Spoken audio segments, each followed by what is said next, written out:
ബംഗ്ലാദേശിൽ ഹിന്ദുവിരുദ്ധ കലാപത്തിൽ വ്യാപക പ്രതിഷേധം തുടരുന്നു. ഇസ്കോൺ ഇന്ന് എല്ലാ രാജ്യങ്ങളിലും ബംഗ്ലാദേശിലെ ഹിന്ദുക്കൾക്ക് ഐക്യദാർഢ്യം പ്രഖ്യാപിച്ച് ക്ഷേത്രങ്ങളിൽ പ്രാർത്ഥനായജ്ഞം സംഘടിപ്പിച്ചു.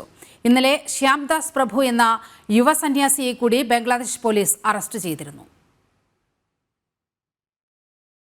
ബംഗ്ലാദേശിൽ ന്യൂനപക്ഷമായ ഹിന്ദു ക്രിസ്തീയ സമൂഹം അതിക്രമങ്ങൾ നേരിടുന്ന സാഹചര്യത്തിലാണ് ലോകത്തെ 150-ലധികം രാജ്യങ്ങളിലെ 1000-ലധികം ഇസ്കോൺ ക്ഷേത്രങ്ങളിൽ പ്രത്യേക പ്രാർത്ഥനായജ്ഞം സംഘടിപ്പിച്ചത്.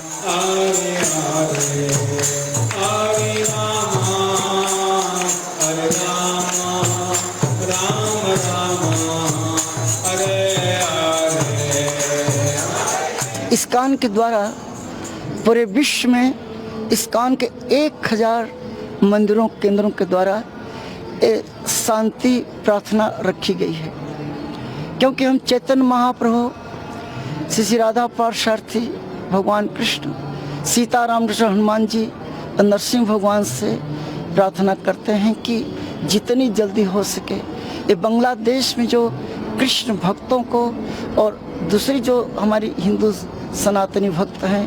അതേസമയം ബംഗ്ലാദേശിൽ ഹിന്ദു വിരുദ്ധ കലാപത്തിൽ വ്യാപക പ്രതിഷേധം തുടരുകയാണ്.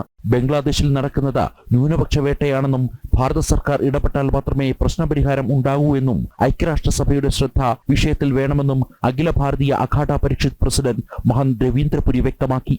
ये सनातन धर्मावलंबियों के लिए बहुत ही कष्ट का विषय है और 100 करोड़ हिंदुओं के लिए बहुत शर्म की बात है. भारत सरकार को इस पर तत्काल जो है एक बोल्ड स्टेप उठाना चाहिए. बांग्लादेश सरकार को सख्ती से इसमें करना चाहिए और वहाँ के जो सेना अध्यक्ष हैं उनके साथ में हमारे यहाँ मिलिट्री के सेना अध्यक्ष की मीटिंग भी हुई थी. उन्होंने आश्वासन दिया था कि जो वहाँ हिंदू अल्पसंख्यक है उनकी सुरक्षा की गारंटी दी जाएगी. जिस प्रकार से धर्म स्थानों को, मंदिरों में जो तोड़फोड़ हो रही है और जो धार्मिक जनता है उनको पूजा पाठ करने से रोका जा रहा है, ये यूएनओ का जो कानून है उसका भी उल्लंघन है. मानव अधिकार आयोग को भी इस पे संज्ञान लेना चाहिए. अंतर्राष्ट्रीय जो राजनीति है आज की.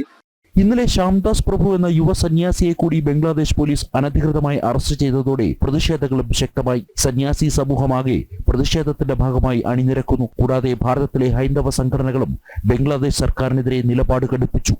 ജനം, ഡൽഹി.